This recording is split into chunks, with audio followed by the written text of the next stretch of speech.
Personal finance और corporate finance, क्या इन दोनों में आपको डिफरेंस पता है? अगर नहीं पता तो इस वीडियो को देखो। इस वीडियो के अंदर हम सिंपल और प्रैक्टिकल वे के अंदर समझेंगे कि इन दोनों में डिफरेंस क्या है। साथ ही हम ये भी डिस्कस करेंगे कि इन दोनों में से आपके लिए इंपॉर्टेंट कौन सा है।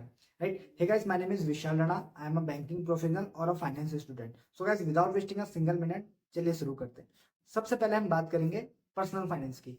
पर्सनल फाइनेंस होता क्या है? पर्सनल फाइनेंस की मैं बात करूं तो पर्सनल फाइनेंस का सीधा सा मतलब है एक इंसान के पास जो भी पैसा आता है वो उस पैसे को किस तरीके से मैनेज करता है। राइट, वो पर्सनल फाइनेंस के अंदर आ जाती है। अगर मैं इसके की एरियाज की बात करूं कि पर्सनल फाइनेंस के अंदर कौन कौन से की एरियाज आते हैं, सबसे पहला आपका इनकम मैनेजमेंट। आपके पास जो भी इनकम आती है, चाहे आप जॉब करते हैं या फिर आप बिजनेस करते हैं, आप उस इनकम को किस तरीके से मैनेज करते हैं वो इनकम मैनेजमेंट के अंदर आ जाता है। दूसरी चीज आपकी बजटिंग एंड सेविंग। राइट, आप अपने पैसे को, राइट, अपने एक्सपेंसेस को किस तरीके से कंट्रोल करके अपने लिए सेविंग ज्यादा कर सकते हो।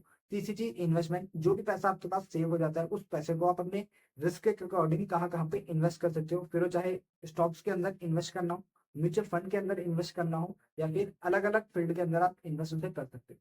चौथी चीज यहाँ पे आ जाती है आपका लोन और अपने क्रेडिट स्कोर की इंपोर्टेंस को समझना।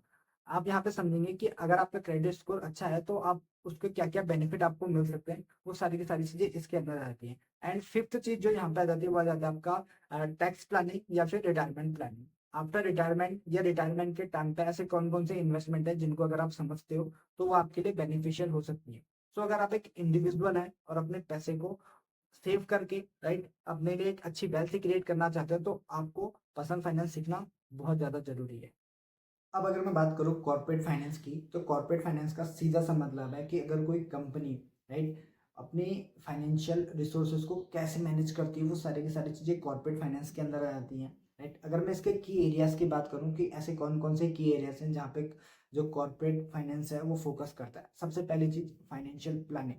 राइट, कोई कंपनी अपने फ्यूचर के लिए, राइट, अपने फ्यूचर बिजनेस को बढ़ाने के लिए कहाँ से वो फंड रेज करेगी, उन सब चीज की जो प्लानिंग हो जाती है वो फाइनेंशियल प्लानिंग के अंदर आती है। राइट, दूसरी चीज कैपिटल स्ट्रक्चर। क्या कंपनी के पास कितना डेप्थ है, कितनी इक्विटी है, वो सारी की सारी चीजें इसके अंदर आ जाती हैं। तीसरी चीज रिस्क मैनेजमेंट। कैसे कोई कंपनी का जो मैनेजमेंट है वो रिस्क को मिनिमाइज करके प्रॉफिट को मैक्सिमाइज कर सकता है, वो सारी की सारी रिस्क मैनेजमेंट या जो रिस्क एनालिसिस टीम होती है वो सारी की सारी ये चीजें देखती है।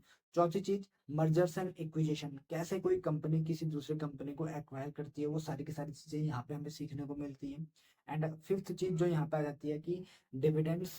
राइट, डिविडेंड से है या फिर कंपनी का जो भी प्रॉफिट है कैसे उसको जो भी कंपनी के शेयर होल्डर्स हैं, राइट, उनको वो बराबर इक्वली ये डिस्ट्रीब्यूट करती है, वो सारी की सारी चीजें डिविडेंड एंड डिस्ट्रीब्यूशन के अंदर आ जाती हैं।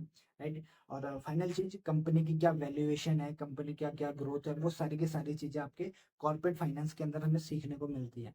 सो गाइस, अगर आप एक बिजनेस ओनर बनना चाहते हो या फिर अगर आप एक इन्वेस्टर बनना चाहते हो तो आपको कॉर्पोरेट फाइनेंस सीखना बहुत ज़्यादा जरूरी है। राइट, और अगर आपको वीडियो वैल्यूएबल लगा हो तो वीडियो को लाइक जरूर करें, चैनल को सब्सक्राइब करें और इसी तरह की मोर फाइनेंशियल वीडियोस के लिए मुझे फॉलो करना ना भूलें। मिलते हैं नेक्स्ट वीडियो में, बाय बाय।